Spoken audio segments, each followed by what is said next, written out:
मेटाबॉलिज्मो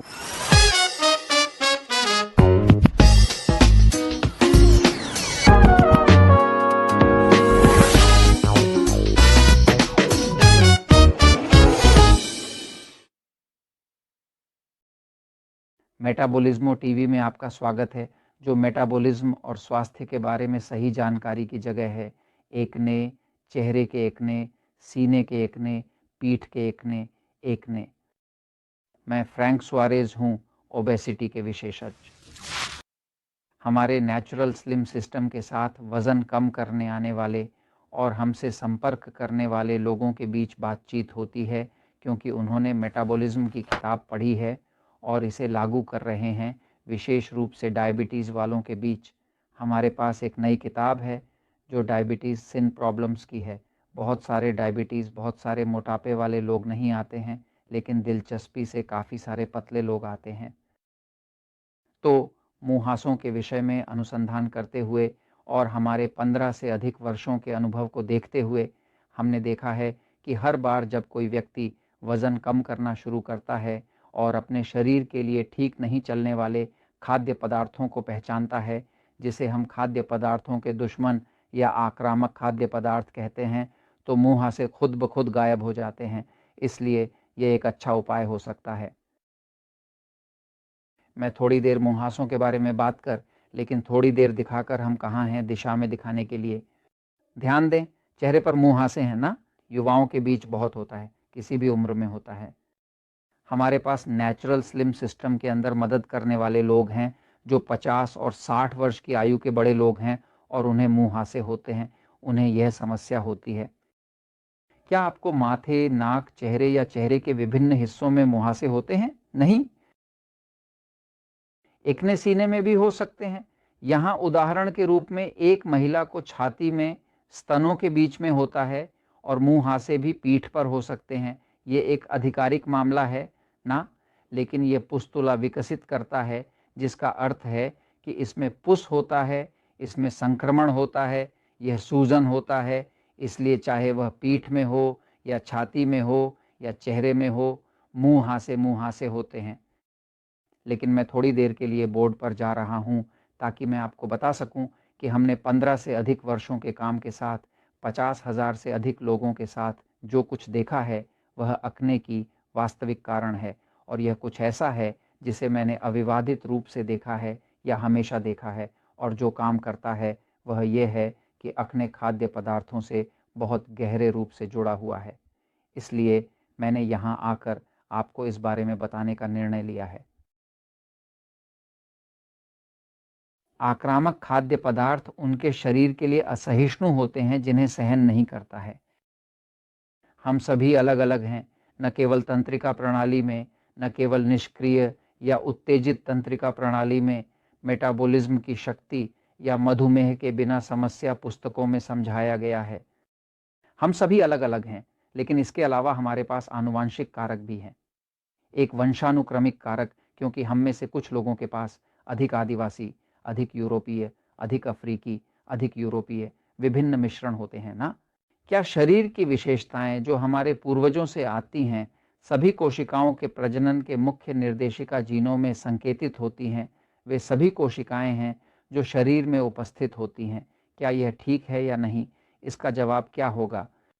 बच्चा अपने माता पिता की तरह दिखता है या दादा दादी की विशेषताओं को रखता है, इसलिए आपको आनुवंशिक कारक को छोड़ने की संभावना नहीं है। तो आपके शरीर कुछ पदार्थ और विशेष रूप से कुछ आहार ठीक से सहन नहीं कर सकता है। आपका शरीर बोलता नहीं है, बोलने वाला आपका शरीर नहीं सोचता है, सोचने वाला आप हैं। आपका शरीर निर्णय नहीं करता, निर्णय आपका होता है। मानव शरीर केवल प्रतिक्रिया करता है। शरीर की चाह हमेशा ऊर्जा है, वह ऊर्जा चाहता है। अवयव प्रवाह इतना महत्वपूर्ण है ना। मानव शरीर की दूसरी सबसे बड़ी इच्छा हमेशा अनुभव होती है। वह मिठाई चाहता है और सेक्स की इच्छा होती है। अर्थात शरीर को ऊर्जा और अनुभूति चाहिए। तो जब कोई शरीर की निगरानी करता है, अगर वह वास्तव में देखता है वहाँ जो वह देखना चाहता है, बल्कि वास्तव में वहाँ क्या है, तो वह देख सकता है कि शरीर प्रतिक्रिया करता है। मानव शरीर प्रतिक्रिया करता है। और अगर आप ध्यान से देखें और अच्छी तरह से ध्यान दें तो आप अपने शरीर के बारे में चीज़ें खोज सकते हैं। इनमें आप अपने मुँहासों के कारण पता लगा सकते हैं। एक ने मेरी राय, जिसमें मैंने 50,000 से अधिक लोगों को देखा है, कई हज़ार लोगों को एकने होता है, वे सभी एकने से जुड़े होते हैं कि वह व्यक्ति कुछ खाद्य पदार्थ का सेवन कर रहा है, एक या एक से अधिक उत्पीड़क खाद्य पदार्थ। सबसे आक्रामक आहार, शरीर को सबसे अधिक आक्रमण करने वाले आहार ग्लूटेन हैं, जिन्हें हम शत्रु आहार कहते हैं। ग्लूटेन रोटी, आटा, पिज्ज़ा, फ्राइड ब्रेड में पाया जाने वाला प्रोटीन होता है। इसका मुख्य स्रोत गेहूँ और उससे बने अन्य अनाज हैं। तो ग्लूटेन वास्तव में हम सबके लिए एक हमलावर है। मेरे लिए उदाहरण के लिए मैं कुछ नहीं खा सकता हूँ, लेकिन मैं केला खा सकता हूँ, मैं आलू खा सकता हूँ, मैं थोड़ा-सा चावल खा सकता हूँ, लेकिन मेरे शरीर को ग्लूटेन सहन नहीं करता। इसलिए ग्लूटेन खाने से मुझे बचना चाहिए। मैं थोड़ा-सा ग्लूटेन खाता हूँ, एक टुकड़ा, स्वचालित रूप से मेरा पेट फूलने लगता है, मैं थका हुआ महसूस करता हूँ, ये मेरे मन को भी प्रभावित करता है ना। तो मैंने पहले ही कई साल पहले इसे खोज लिया है और मैं ग्लूटेन को बिल्कुल नहीं छूता। मेरी पत्नी एलिज़ाबेथ रोटी खा सकती है। हम नाश्ता करने जा रहे हैं, वह अपने टोस्ट और मैं ब्रांज़ालू, फ्राइड पोटैटो या कुछ भी माँगती है। मैं उसके टोस्ट को छू नहीं सकता क्योंकि ग्लूटेन मेरे लिए हानिकारक होता है। एक और खाद्य पदार्थ जो आक्रामक के रूप में मशहूर है, वह है सोया। सोया हर जगह है क्योंकि अब सोया का तेल, सोया का मार्गरीन, सोया का मक्खन सब कुछ है ना। इसलिए सोया एक लोकप्रिय खाद्य पदार्थ है जिसे लोग पसंद करते हैं। दुर्भाग्य से सोया अब एक जेनेटिक रूप से संशोधित हो गई है। पृथ्वी पर मौजूद सोयाबीन के 90% से अधिक अब मोनसैंटो की संपत्ति है। उन्होंने बीज बदल दिया है और अब बिकने वाली सोयाबीन प्रायः सभी जेनेटिक रूप से संशोधित है। अगर ये नहीं कहता है कि ये जेनेटिक रूप से संशोधित नहीं है, तो ये जेनेटिक रूप से संशोधित है क्योंकि इसे अधिक उत्पन्न किया जाता है, लेकिन ये एक सोया है जो शरीर के लिए प्राकृतिक नहीं है, ये बदली हुई है और कीटों को खाने से बचाने के लिए या मंसांटो के पास जो कीटनाशक है, उसे सोया को मार दें। लेकिन कीट को मार दें, वह एक पागल चीज़ है, वह फ्रैंकेनस्टीन है जो रसायन उद्योगों ने बाहर बनाई है, यह एक आक्रामक खाद्य है ना। एक और है, मुझे माफ़ करें मेरे मैक्सिकन दोस्तों, कृपया कृपया माफ़ करें, दूसरा है मक्का भी माफ़ करें। धन्यवाद। जो मुझे शर्मिंदगी होती है क्योंकि इसमें भुट्टे है, क्या यह सही है? अपनी प्राकृतिक स्थिति में जो वास्तव में अधिक प्राकृतिक, पूर्ण, पाचनशील है, कम प्रसंस्कृत है, क्या वाक़ई कोई मक्का का सेवन करना चाहेगा तो उसे भुट्टे के रूप में करेगा क्या? नहीं, लेकिन दुर्भाग्य से हमारे कुछ लोगों को शरीर मक्का सहन नहीं करता है। इसके बावजूद आपके शरीर को यह पूछने की आवश्यकता नहीं होती कि क्या आपको मक्का पसंद है या नहीं। शरीर शरीर से पूछता नहीं क्योंकि शरीर नहीं दे सकता। शरीर मक्का के प्रति सहिष्णु है तो ये भी है। मेरे पास एक बेटा है जो थोड़ा-सा मक्का खाता है, वह मधुमेह रोगी है और उसका शुगर पूरी तरह से बिगड़ जाता है। कभी-कभी वह मक्का, डेक्सट्रोज़ा या माल्टोज़ा से बिगड़ जाता है। कोई चीज़ मक्का से आती है? नहीं। मक्का हर जगह होता है, प्रतिक्रियाशील होने से समस्या होगी।